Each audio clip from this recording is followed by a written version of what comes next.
الذي أرسله الله تعالى إلى الناس كافة بشيرا ونذيرا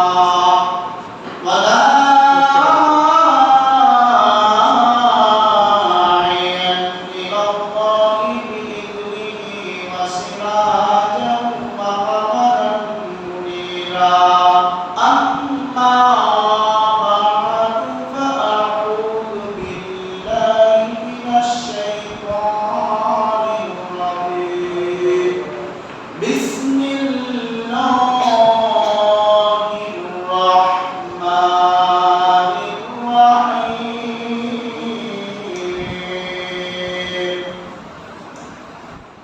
الرحمن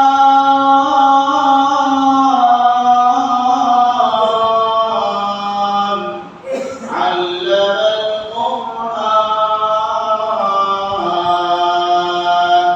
خلق الإنسان علمه البيان قال رسول الله صلى الله عليه وسلم قال لكل شيء عروس وعرض عروس عن القرآن سورة الرحمن أو كما قال عليه الصلاة والسلام عن أبي هريرة رضي الله عنه قال قال رسول الله صلى الله عليه وسلم إن لله تعالى 99 اسما من أحصاها دخل الجنة أو كما قال عليه الصلاة والسلام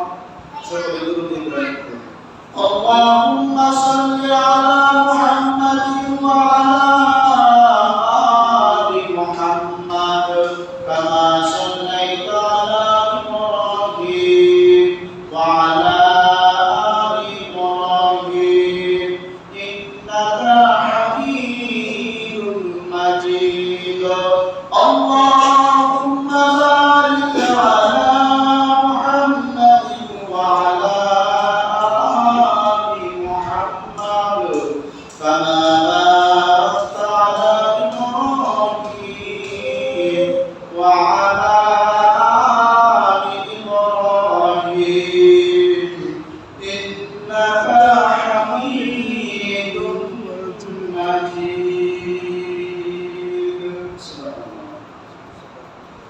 আলহামদুলিল্লাহ মহান আল্লাহ রাব্বুল আলামিনের দরবারে অসংখ্য অগণিত শুকর ও সুজুদ যে রব্বুল আলামিন আপনাকে আমাকে পবিত্র জুমার দিনে জুমার নামাজ আদায়ের উদ্দেশ্যে আল্লাহ রাব্বুল আলামিনের পবিত্র ঘর মসজিদে আসার বসার এবং কিছু দিনই আলোচনা শোনার মতো তৌফিক দান করেছেন এজন্য সকলেই শুকরিয়া আদায় করি সকলেই বলি আলহামদুলিল্লাহ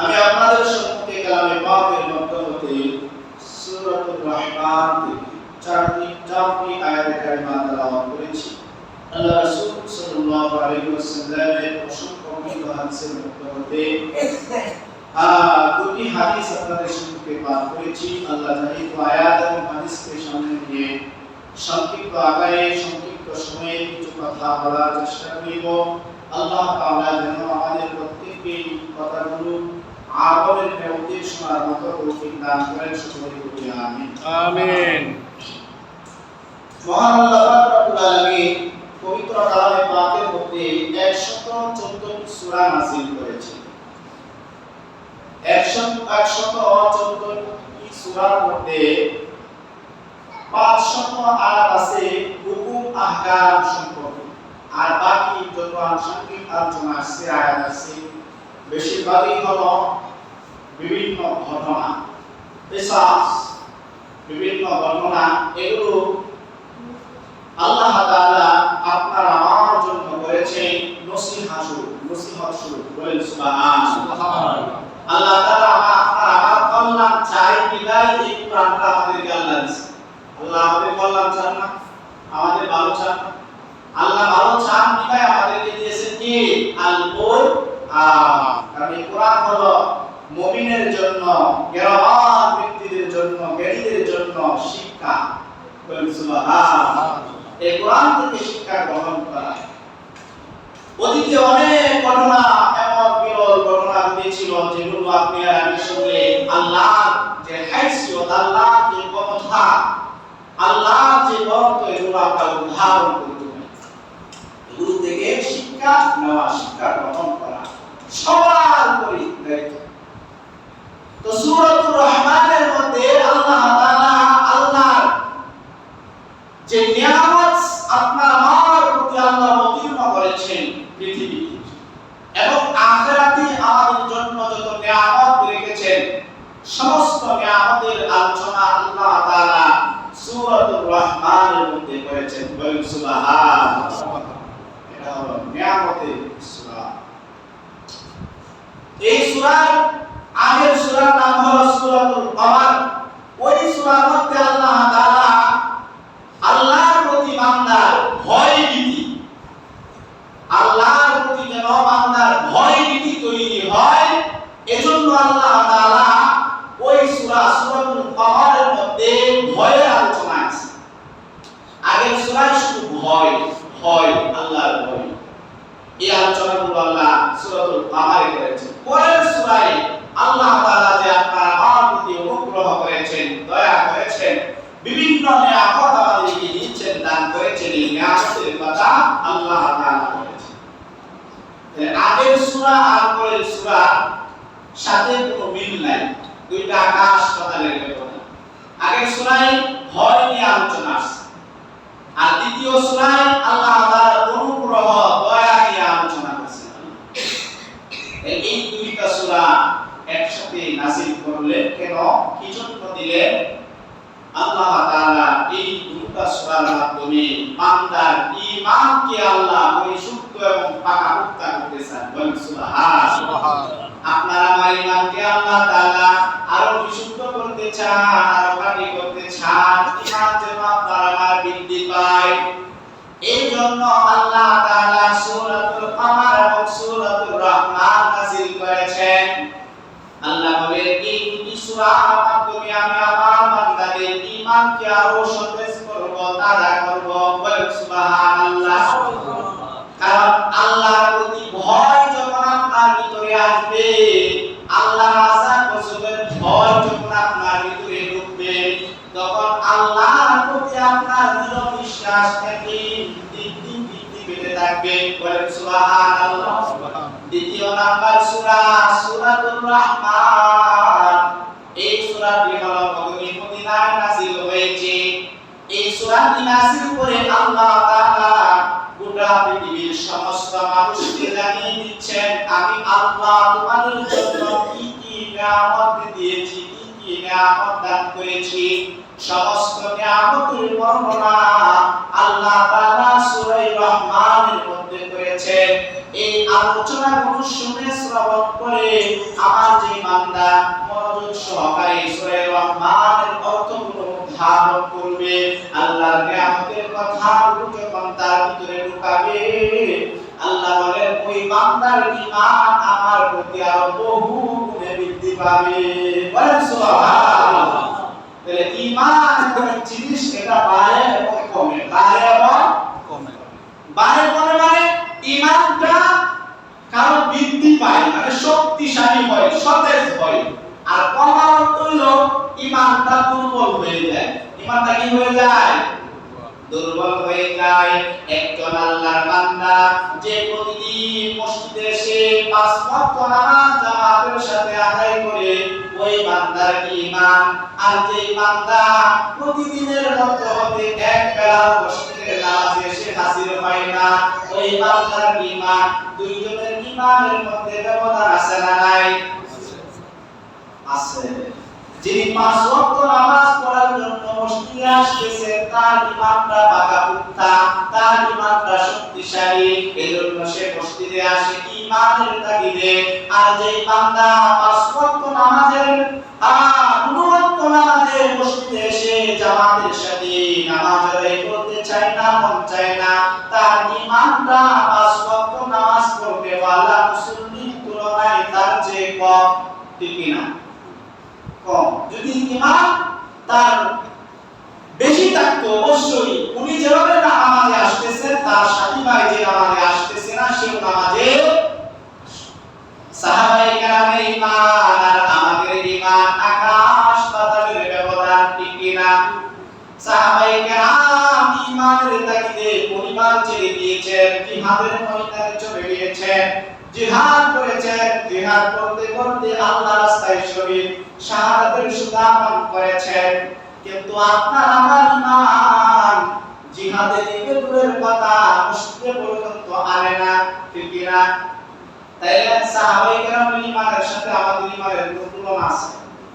আংশিক সরিষা তারা বই না, পশ্চিমবঙ্গের পানির মতো নয়। এগুলো বলে সকালে ঈমান আছে, বিকালে ঈমান হয়ে পড়ে ফিরে, এমন আছে না নাই? অনেক আছে। এজন্য ঈমানকে পাকাপোক্ত করা, এটা আল্লাহর ভয় ভিতরে ঢোকানোর মাধ্যমে, ভয়ের কথা আল্লাহ আলোচনা করেছেন সূরা আহরে। ঈমানকে পাকাপোক্ত করার আরেকটা মাধ্যম হলো আল্লাহর নিয়ামতগুলো জানা, আল্লাহর নিয়ামতগুলো জেনে শুনে আল্লাহর পরিচয় ভিতরে ঢোকানো। আল্লাহ আমাদেরকে এই নিয়ামতগুলো দিয়েছেন, আমাদের প্রতি অনুগ্রহ করেছেন, আমাদের প্রতি আল্লাহ দয়া করেছেন, কি পরিমাণ দয়া করেছেন সূরা রহমানে আল্লাহ আলোচনা করেছেন। যখন আপনি উদ্ধারণ করবেন সূরা রহমানের আলোচনাগুলো, অটোমেটিক আপনার ভিতরে ঈমান বৃদ্ধি পেয়ে যাবে। বলেন সুবহানাল্লাহ। শুধু তাই নয়, অর্থ জানবেন, অর্থ তো জানবেন। এই কোরআনের আয়াতের এমন পাওয়ার, এই মহান গ্রন্থ কালামে পাকের একটা আয়াত যদি আপনি শ্রবণ করেন, নিজে অথবা শুনেন, নিজে তেলাওয়াত করেন অথবা শ্রবণ করেন, শুনেন, এর দ্বারা আপনার ঈমান বৃদ্ধি পেতে থাকে। বলেন সুবহানাল্লাহ। কোরআনে আছে সূরা আনফাল, ওয়াইদা তুলিয়াত আলাইহিম আয়াতুহু যাদাতুহুম ঈমানা। আল্লাহ বলেন যখনই তাদের সম্মুখে আমার আয়াতগুলো তেলাওয়াত করা হয়, যাদাতুহুম ঈমানা, তখন তাদের ঈমান বৃদ্ধি পেতে থাকে। বলেন সুবহানাল্লাহ। তাহলে কোরআনের তেলাওয়াতের মাধ্যমে ঈমান বৃদ্ধি পায়। এখন আসেন কোরআনের অর্থ যদি আপনি অনুধাবন করেন, আপনার ভিতরে ঈমান বাড়বে কিনা?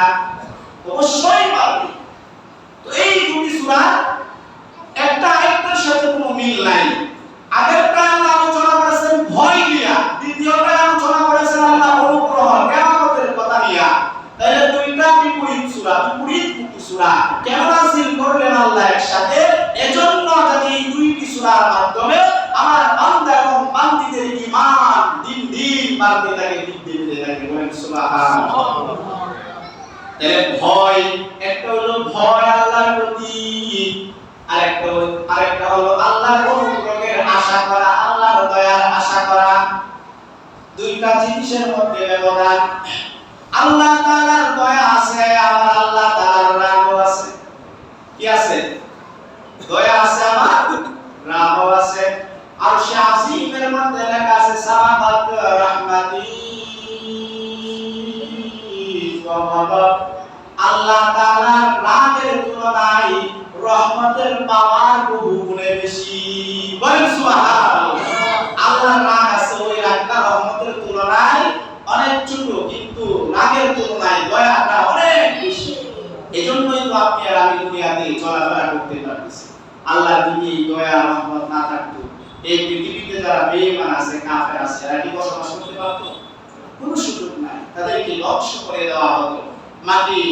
মাটিকে বলা হতো ফাটাফাটল হয়ে যাও, অটোমেটিক মাটির নিচে বসে যাইত, দুনিয়াতে চলাফেরা করার সক্ষমতা তাদের থাকতো না। কিন্তু আল্লাহ দয়ার মাধ্যমে তাদেরকে দুনিয়াতে বাঁচিয়ে রাখতেছে। হযরত খলিফাতুল মুসলিমিন হযরত ওমর ইবনে খাত্তাব রাদিয়াল্লাহু আনহু, উনি আল্লাহর প্রতি কি পরিমাণ ভয় ছিল, আল্লাহর আযাব গজবের প্রতি কি পরিমাণ ভয় ছিল, উনি নিজে বর্ণনা করেন। কিয়ামতের ময়দানে আল্লাহ তাআলা যদি ঘোষণা করে দেন পৃথিবীর সমস্ত মানুষগুলো হলো জাহান্নামী, শুধুমাত্র একজন হলো জান্নাতি। হযরত ওমর ইবনে খাত্তাব রাদিয়াল্লাহু আনহু বলেন, সেই মানুষটা আমি হযরত ওমর হয়ে যাব। বলেন সুবহানাল্লাহ। কেমন আশা আল্লাহর প্রতি ছিল, কেমন দয়ার আশা তিনি করতেন, অনুগ্রহের আশা তিনি করতেন। আবার পরক্ষণের সাথে সাথে আবার আরেক কথা বললেন। খলিফাতুল মুসলিমিন হযরত ওমর ইবনে খাত্তাব রাদিয়াল্লাহু আনহু বলেন, কিয়ামতের ময়দানে, হাশরের ময়দানে আল্লাহ যদি ঘোষণা করে দেয় পৃথিবীর সমস্ত মানুষগুলো হলো জান্নাতি, কেবল একটা মাত্র মানুষ সে হলো জাহান্নামী।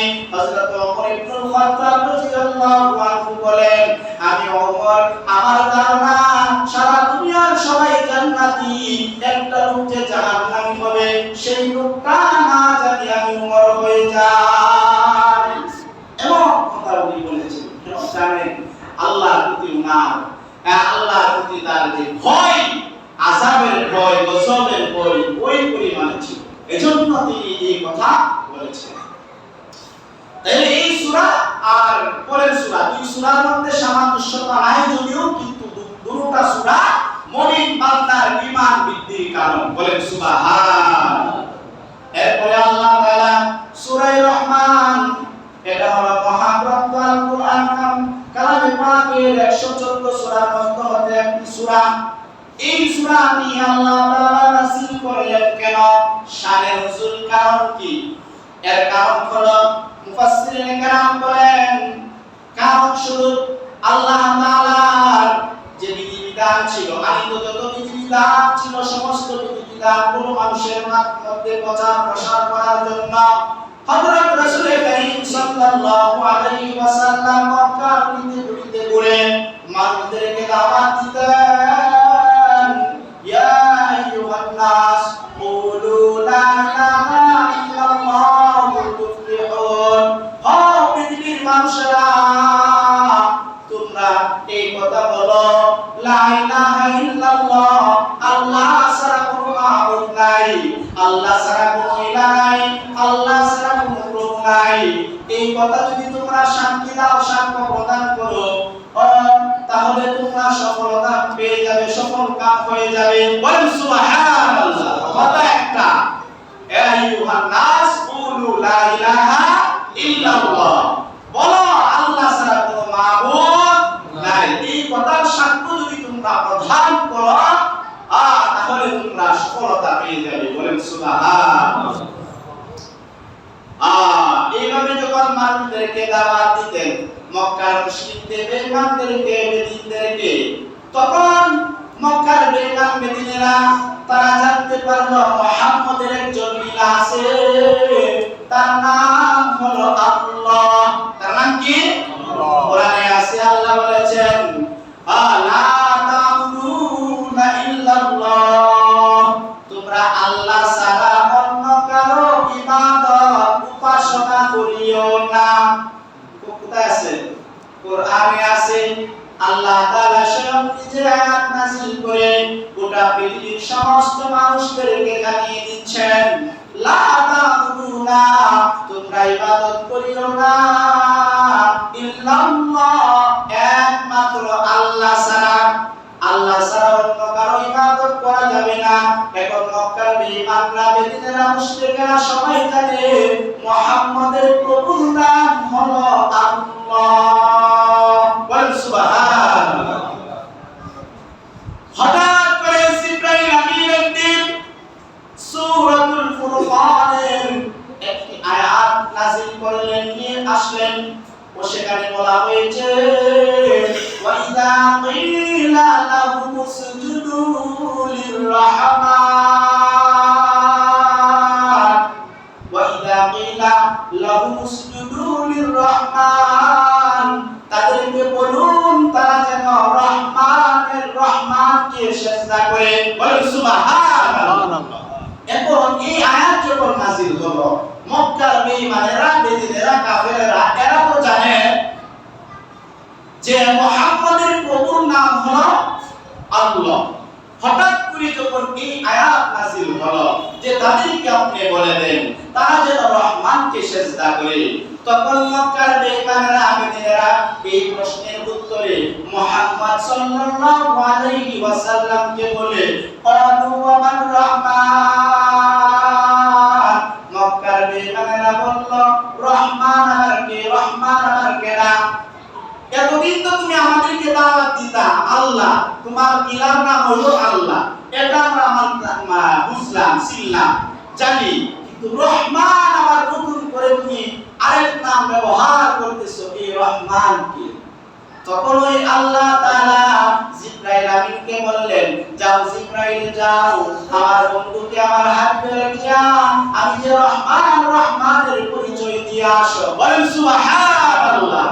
তখন ওই জিবরাইল আমিন এই সূরা রহমান নিয়া নবী মুহাম্মদের কাছে আগমন করে এবং বলে, ও নবী, আপনি যে রহমানের কথা তাদেরকে বললেন, তারা যে আপনার কাছে প্রশ্ন করলো রহমান আমার কে, কোন রহমানকে সিজদা করব, আপনি তাদেরকে জানায়া দেন। সূরা নাজিল হয়ে গেল, বিসমিল্লাহির রাহমানির রাহিম, আর-রাহমানু আল্লামাল কুরআন, খালাকাল ইনসানা আল্লামাহুল বায়ান। বলেন সুবহানাল্লাহ। এই সূরা নাযিল হয়ে গেল। জিবরাইল আমিন এবার নবীর কাছে আয়েশা বলে, ও নবী, আপনি পড়ুন, আপনি তেলাওয়াত করুন। আল্লাহ তাআলা সূরা রহমান নাযিল করেছে, আল্লাহর পরিচয় আল্লাহ এই সূরার মাধ্যমে করেছেন। এই সূরা যখন নাকি নাযিল হয়ে গেল, আর রহমান, রহমান হলেন তিনি আল্লামাল কুরআন, কুরআন শিখাইলেন যিনি, খালাকাল ইনসান, মানুষ বানাইলেন যিনি, আল্লামাহুল বায়ান, বয়ান শিক্ষা দিলেন যিনি। বলেন সুবহানাল্লাহ। তাহলে রহমানের পরিচয় এখানে আছে। এক নাম্বার পরিচয় হলো রহমান হলেন তিনি যিনি কোরআন শিক্ষা দেন, যিনি মানুষ বানিয়েছেন, যিনি বয়ান শিক্ষা দিয়েছেন। এখন আসুন আমরা এই আয়াতের আনুষঙ্গিক কিছু তাফসীর নিয়ে কথা বলি। আল্লাহ তাআলা প্রথমে বলেছেন আর রহমান, রহমানের পরিচয় নামটা আগে বলেছেন, সাথে সাথে আল্লাহ বলেছেন আল্লামাল কুরআন, কোরআন শিখাইলেন যিনি। প্রথমে বললেন কোরআন শিখাইলেন যিনি, দ্বিতীয় নম্বরে আল্লাহ তাআলা বললেন খালাকাল ইনসান, মানুষ বানাইলেন যিনি। তাইলে তো আয়াতের ধরনগুলো কেমন যেন হয়ে গেল, বাস্তবমুখী বিপরীত হয়ে গেল। অথচ নিয়ম ছিল, উচিত ছিল এভাবে বলা আর রহমান, খালাকাল ইনসান, আল্লামাল কুরআন, এভাবে বলার দরকার ছিল। বিষয়টা এখন, কারণ আগে আল্লাহ মানুষ বানাইছেন, এরপরে আল্লাহ কোরআন শিক্ষা দিয়েছেন। এটা হলো আপনার তারতিব, সিরিয়াল, যেটাকে সিরিয়াল বলে, একের পর এক। আগে মানুষ বানাইছেন, এরপরে মানুষকে কোরআন শিক্ষা দিবেন। কিন্তু না, বিপরীতমুখী কথা দেখা যাচ্ছে। আর রহমান আল্লামাল কুরআন, খালাকাল ইনসান, রহমান হলেন তিনি, কোরআন শিখাইলেন যিনি। আগে আল্লাহ মানুষ না বানায় কোরআন শিক্ষা দিবেন কিভাবে? মুফাসসিরিনে কেরাম এটার ব্যাখ্যায় লিখেছেন, ওনারা বলেছেন আল্লামাল কুরআন, আগে কোরআন শিক্ষা দিয়েছেন। এই বাক্যটি আগে আল্লাহ কেন আনলেন? মানুষের স্বভাবগত মানুষ হলো, মানুষের ধরন হলো দুই প্রকার। এক প্রকার হলো স্বভাবগত মানুষ, দ্বিতীয় প্রকার হলো গুণগত মানুষ। স্বভাবগত মানুষ হলো আপনি মানুষের ঘরে জন্ম নিয়েছেন, দাবি করেন আমি মানুষ। মানুষের ঘর থেকে বাচ্চা হলে ওই বাচ্চারা কি বলে? মানুষ বলে। এটা হলো স্বভাবগত। এটা কি স্বভাবগত। আর দ্বিতীয় প্রকার যেটা, সেটা হলো গুণগত মানুষ। মানুষের ঘর থেকে মানুষ হলে মানুষ হওয়া যায় না, মানুষের ঘর থেকে মানুষ হয়েও অমানুষ হয় কিনা বলেন? অভাব নাই, কত মানুষ যে অমানুষের বাচ্চা হিসাব ছাড়া এ বাংলার জমিনে আছে। তাহলে আল্লাহ এখানে শিক্ষা দিচ্ছেন কি? প্রথমে আয়াত নাযিল করলেন মানুষ কোরআন শিখাইলেন যিনি, মানুষ বানাইলেন যিনি। এভাবে আল্লাহ বলেছেন। কেন এটা বলার দ্বারা উদ্দেশ্য হলো যে পৃথিবীর মধ্যে, পৃথিবীর শুরু থেকে নিয়ে শেষ পর্যন্ত আল্লাহ অনেক মানুষ দুনিয়াতে অতিবাহিত করেছেন। এর মধ্যে মানুষ দুই প্রকার, একটা হলো স্বভাবগত মানুষ আর একটা হলো গুণগত মানুষ। স্বভাবগত মানুষ যদি হয়, তার ভিতরে যদি গুণ না থাকে, মানুষের যে গুণ আছে সেই গুণ যদি তার ভিতরে না থাকে, তাকে মানুষ বলা হয় না। আল্লাহ বুঝাচ্ছেন, আমি আগেই সত্যটা কেন আনলাম, কারণ ভিতরে যদি মানুষের যে গুণগুলো থাকা চাই, গুণগুলো দরকার, ওই গুণগুলো যদি মানুষের ভিতরে না থাকে, আল্লাহ কোরআনের ভাষায় তাকে মানুষ বলে না। তাহলে আল্লামাল কোরআন, কোরআন শিখাইলেন যিনি। এখন আসুন গুণগত মানুষ কাকে বলে? গুণগত মানুষ বলা হয় যার ভিতরে কোরআন আছে। বলেন সুবহানাল্লাহ। কারণ আল্লাহ বলতেছেন সূরা রহমানের 2 নম্বর আয়াতে, আল্লামাল কোরআন, কোরআন শিখাইলেন যিনি, মানুষ বানাইলেন যিনি। তাই আগে আল্লাহ শিক্ষার কথা বলেছেন, যার ভিতরে কোরআন আছে, কোরআন অনুযায়ী যে তার জীবনকে পরিচালিত করবে, কোরআন অনুযায়ী যে তার জীবনকে বাস্তবায়িত করবে, তাকে আল্লাহ কোরআনের ভাষায় মানুষ বলে। কেউ যদি ডাক্তারি পড়াশোনা করে বিশাল বড় এমবিবিএস ডাক্তার হয়েছে, কিন্তু তার ভিতরে কোরআনের শিক্ষা নাই, কোরআনের জ্ঞান নাই, কোরআন অনুযায়ী সে তার জীবন পরিচালিত করে না, আল্লাহর কোরআনের ভাষায় সে যত বড় ডাক্তারই হোক না কেন, সে মানুষ ডাক্তার হয়েছে ঠিক, কিন্তু মানুষ হতে পারে নাই। মানুষ হতে হলে আল্লাহর দেওয়া যে শিক্ষা, আল্লামাল কোরআন, এই কোরআন শিক্ষা দিয়েছেন কে? জিবরাইল আমিনের মাধ্যমে আল্লাহ তাআলা মানুষকে নবী মুহাম্মদুর রাসূলুল্লাহ সাল্লাল্লাহু আলাইহি ওয়াসাল্লাম, উনি কি মানুষ ছিলেন কি? প্রশ্ন, একটা প্রশ্ন, যে আল্লাহ রাসূল কি মানুষ ছিলেন নাকি অন্য কিছু ছিলেন? হ্যাঁ, মানুষ ছিলেন। সূরা কাহফের মধ্যে আল্লাহ বলেছেন, কুল ইন্নামা আনা বাশারুম মিসলুকুম ইউহা ইলাইয়া আন্নামা ইলাহুকুম ইলাহুন ওয়াহিদ। ও নবী, আপনি বলে দেন, গোটা পৃথিবীর মানুষের জানায় দেন, আনা বাশারুম মিসলুকুম, আমি তোমাদের মতোই মানুষ, আমি তোমাদের মতোই মানুষ। বাশার শব্দের অর্থ হলো মানুষ। এখানে আল্লাহ রাসূল, আল্লাহ তাআলা নবীকে বলতেছেন, ওগো নবী, আপনি গোটা পৃথিবীর সমস্ত মানুষের জানায়া দেন যে আমি তোমাদের মতোই মানুষ। এই আয়াত যদি কোরআনে না থাকতো, একদল নামদারি সুন্নি আছে যারা নবীরা নূরের তৈরি বলে, এই আয়াত যদি কোরআনে না থাকতো তাহলে নবীরা মানুষ হিসেবে মানল না, ভিন্ন কিছু বলতে হইল। কিন্তু এই দলিল থাকার কারণে তারা মানুষ হিসেবে মানতে বাধ্য, কিন্তু তারা বলে নূরের তৈরি। কিসের তৈরি? হ্যাঁ, নূরের তৈরি। তাহলে এখানে এই আয়াতে নূরের তৈরি আমাদের উদ্দেশ্য না, আল্লাহ রাসূল মানুষ ছিলেন কিনা এটা হলো আমাদের মুখ্য উদ্দেশ্য। আল্লাহ তাআলা বলেন, ও নবী, আপনি গোটা পৃথিবীর মানুষেরা জানায়া দেন যে আমি তোমাদের মতোই মানুষ, তবে আমার কাছে ওহী আসে, তোমাদের কাছে ওহী আসে।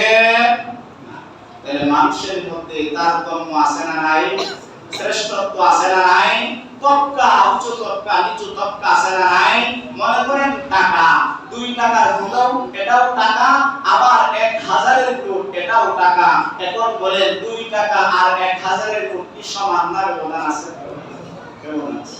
তাহলে মানুষের মধ্যে এরকম ব্যবধান আছে। আমাদের নবী হলেন কুল কায়নাতের নবী, উনি হলেন সর্বশ্রেষ্ঠ। ওনার কোনো তুলনা হয় না, পৃথিবীর কোনো মানুষের সাথে তাকে তুলনা দেওয়া যাবে না। যার তুলনা, যার সমস্ত গুণাবলী আল্লাহ তাআলা কোরআনে নাযিল করেছেন। বলেন সুবহানাল্লাহ। আল্লাহ রাসূলের ইন্তেকালের পরে সাহাবায়ে কেরাম হযরত আন-নিজা আয়েশা রাদিয়াল্লাহু আনহাকে গিয়ে প্রশ্ন করলেন, হে আয়েশা, আল্লাহ রাসূলের চরিত্র কেমন ছিল? তখন হযরত আয়েশা রাদিয়াল্লাহু আনহা বললেন, কানা খুলুকুল কুরআন। আরে তোমরা কি কোরআন দেখো নাই? তোমরা কি কোরআন পড়ো নাই? কোরআনে যা আছে নবী তাই ছিলেন। বলেন সুবহানাল্লাহ। কোরআনে নবীর চরিত্র যেভাবে বর্ণনা হয়েছে, আল্লাহ রাসূল সাল্লাল্লাহু আলাইহি ওয়াসাল্লামের চরিত্র ঠিক ওইভাবেই দুনিয়াতে ছিল। সুবহানাল্লাহ। তাহলে আল্লাহ রাসূল মানুষ ছিলেন। তাহলে মানুষের কাছে আল্লাহ কোরআন পাঠাইছেন কার মাধ্যমে? জিবরাইল আমিনের মাধ্যমে। তাহলে আল্লামাল কোরআন, আল্লাহ সূরা রহমানের 2 নম্বর আয়াতে বলেছেন, আল্লাহ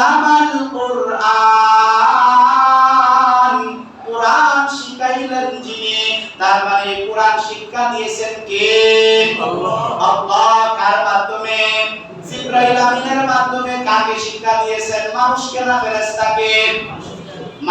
মানুষকে ছিলেন নবী মুহাম্মদুর রাসূলুল্লাহ সাল্লাল্লাহু আলাইহি ওয়াসাল্লাম। তাইলে বোঝা গেল কোরআনের ভাষায় মানুষের ধরন হলো দুইটা, একটা হলো স্বভাবগত মানুষ আর একটা হলো গুণগত মানুষ। স্বভাবগত মানুষ, মানুষের ঘর থেকে বাচ্চা হলে তাকে মানুষ বলা হয়। গুণগত মানুষ, মানুষের ঘর থেকে মানুষের বাচ্চা হলেই তাকে মানুষ বলা যাবে না। আল্লাহর কোরআনের ভাষায়, যার ভিতরে কোরআন আছে, যে কোরআন মেনে জীবন পরিচালিত করে, আল্লাহর কোরআনের ভাষায় তাকেই শুধু মানুষ বলে, পৃথিবীর অন্য কাউকে আর মানুষ বলা হবে না। আল্লাহ তাআলা অন্যত্র বলেছেন, উলাইকা কাল আনআম বাল হুম আদল। যারা এই কোরআন দেওয়ার পরে, নবীর হাদিস দেওয়ার পরে, যারা দেখেও দেখে না, বুঝছেও বুঝে না, কলব আছে বুঝার মতো কিন্তু বুঝে না, কর্ণ আছে শ্রবণ করার মতো কিন্তু শ্রবণ করে না, আল্লাহর কোরআনের ভাষায় এরা তো মানুষই না, এরা হলো হাইওয়ান, প্রাণী, চতুষ্পদ জন্তুর চাইতে আরো নিকৃষ্ট। বলেন নাউজুবিল্লাহ। এজন্য আমরা সবাই কোরআনের পক্ষে আছি না নাই? আমরা আমাদের জীবনকে কোরআন দিয়ে পরিচালিত করতে চাই, ঠিক কি না? এই কোরআন আমাদের পারিবারিক জীবনে আমরা চাই কিনা? আমাদের সামাজিক জীবনে চাই কিনা? আমাদের রাষ্ট্রীয় জীবনেও এই কোরআন আমরা চাই কিনা? চাইতে হবে। যার ভিতরে ঈমান আছে অবশ্যই তার ভিতরে এই আশা, এই দৃঢ় প্রতিজ্ঞা থাকতে হবে যে আমাদের এই কোরআন আমরা রাষ্ট্রীয় জীবনে চাই, পার্লামেন্টে আমরা এই কোরআন চাই। এই কোরআনের শাসন ব্যবস্থায়, কোরআনের জীবন ব্যবস্থা যদি বাস্তবায়ন হয় আমাদের দেশে, আমাদের সমাজে, আমাদের দেশ সোনার দেশে পরিণত হবে। আমাদের যুব সমাজ সোনার যুব সমাজে পরিণত হবে। আমাদের মা বোনেরা ইসলামের যে সবচেয়ে সম্মান এবং কদর মহিলাদেরকে যে ধর্ম দিয়েছে সেটা হলো ইসলাম ধর্ম। সুতরাং এই কোরআন যদি আমাদের পার্লামেন্টে যায়, আমাদের সমাজের সমস্ত মা বোনগুলো সর্বোচ্চ সম্মানের আসনে তারা আধিষ্ঠিত হবে। এজন্য আমরা সবাই কোরআনকে বাস্তবায়ন করতে চাই না ইনশাআল্লাহ। আল্লাহ তাআলা আমাদের সবাইকে কোরআনের পক্ষে এবং কোরআন দিয়ে আমরা যেন আমাদের জীবনকে পরিচালিত করতে পারি। আল্লাহ পাক আমাদের সবাইকে বুঝার এবং আমল করার তৌফিক দান করুন। সকলে বলি আমিন। আমিন।